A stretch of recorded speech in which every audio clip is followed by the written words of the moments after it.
Your Honor, Clark finally said, this changes nothing. The defendant was in the driver's seat. The victim was hit. She fled the scene. Whether or not there was another individual in the vehicle does not absolve her. Calloway, Dakota's defense attorney, smiled faintly. He had expected this. Then let us take it a step further, he said, pacing the courtroom floor. We have someone in the car that night who is yet to be identified. If the prosecution is so certain of my client's guilt, they should have no objection to a full forensic analysis of the vehicle's interior. He turned to the judge.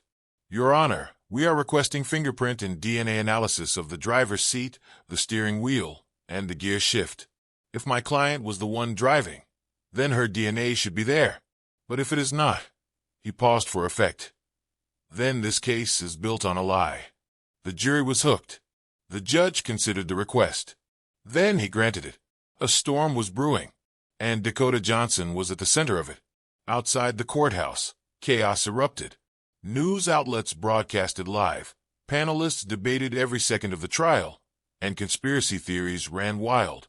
Who was in the car with Dakota? Was she framed? Is Hollywood hiding something? Online, hashtags began trending. Hashtag who was in the car.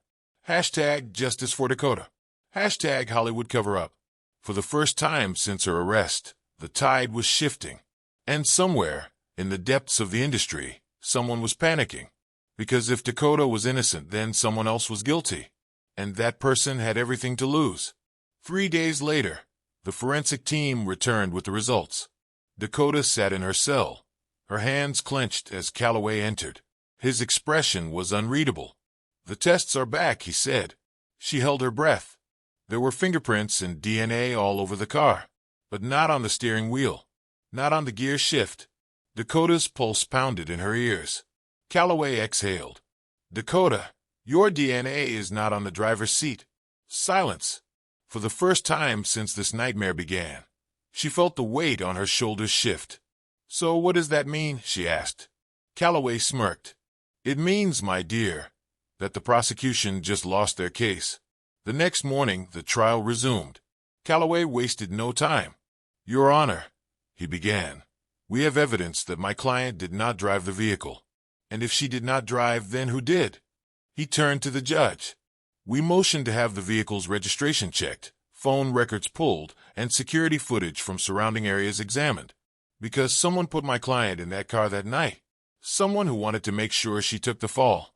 The judge nodded. The request was granted. And that was the moment the real fight began. Because behind the scenes, powerful figures were moving.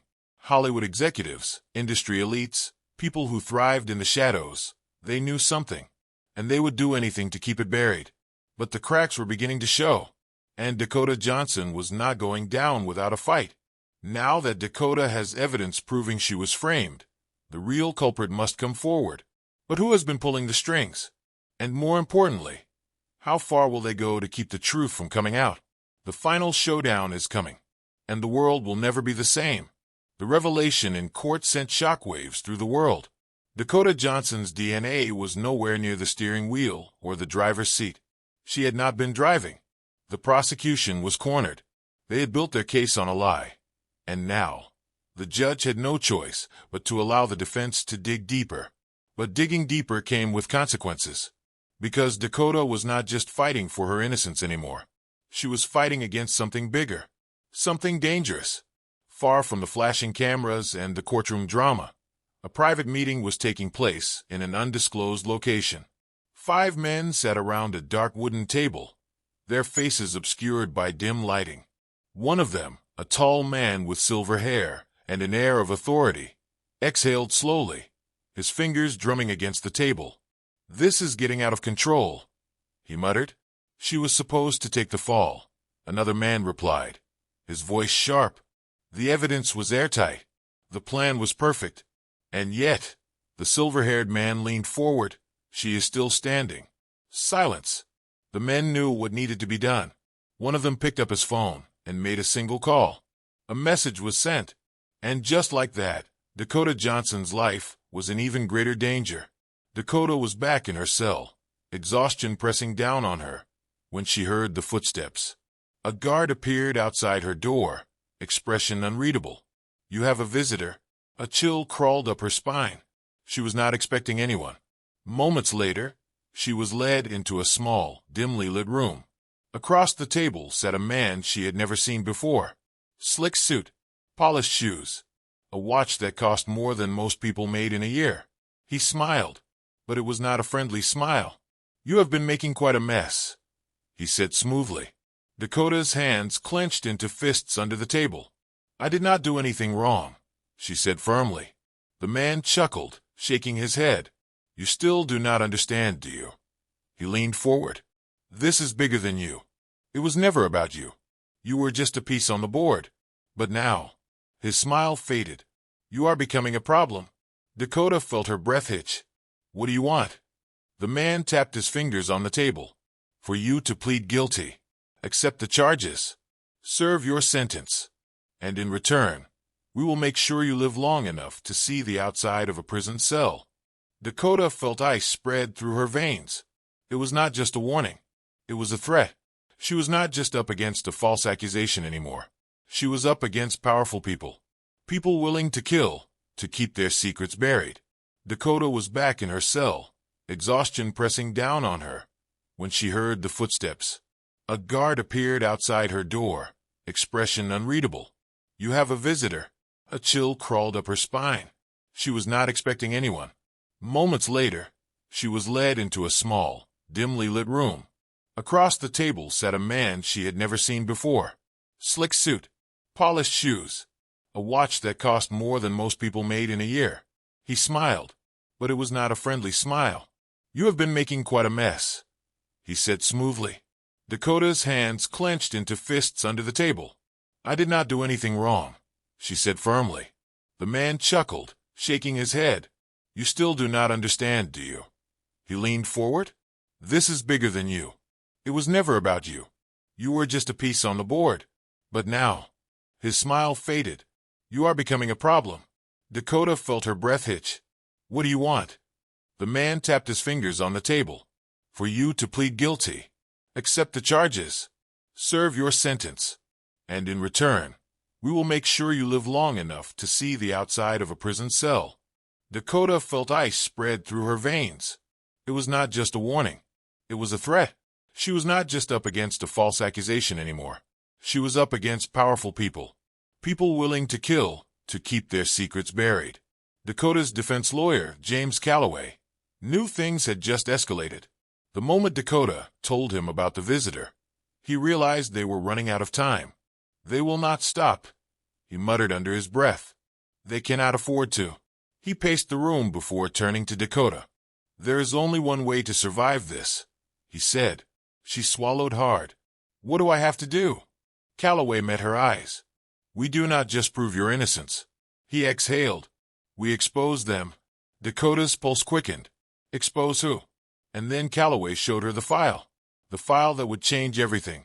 Because this was not just about a car accident anymore. This was about Hollywood, and the dark secrets it never wanted the world to see.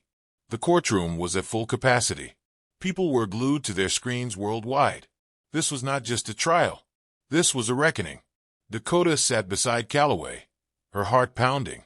This was it, her last chance. The prosecution stepped forward, but they looked nervous. They knew what was coming. Calloway stood.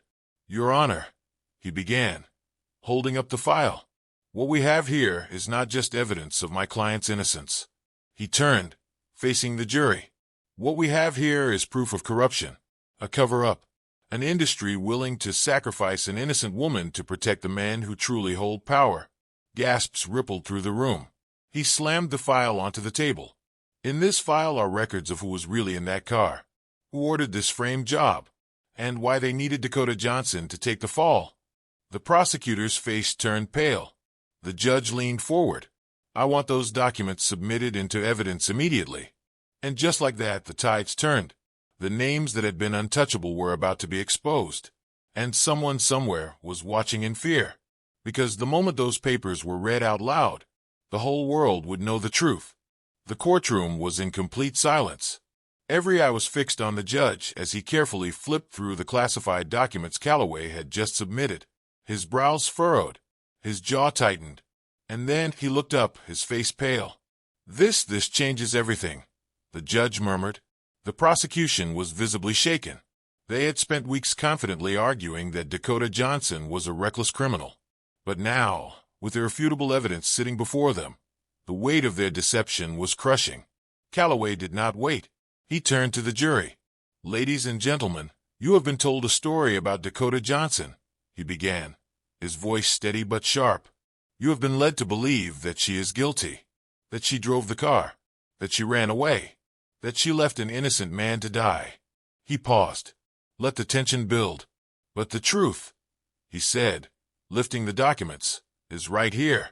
The judge nodded. "Proceed, Mr. Calloway." And so he did. With the entire world watching, Calloway began reading aloud the names. The real names behind the conspiracy. And the moment the first name was uttered, chaos erupted. It was not just one man. Not just one company. Not just one crime. This was systemic. A network of elite Hollywood figures who had spent years covering up everything from financial fraud to blackmail to far worse crimes. The real driver that night, a man named Elliot Graves, an executive producer with deep ties to some of the most powerful studios in Hollywood. He had been in the car. He had been behind the wheel. But why frame Dakota Johnson? Because she knew too much. Dakota was not just another celebrity. She had been working on a private documentary. One that had nothing to do with her acting career. It was a whistleblower project. She had uncovered secrets about Hollywood's darkest figures. She had evidence that could destroy careers. And she was about to go public. That was why she was in the car that night. That was why Elliot Graves was there. That was why she had to be silenced. Because if Dakota Johnson had been convicted, locked away, discredited forever, no one would have ever believed her. The courtroom was in complete shock.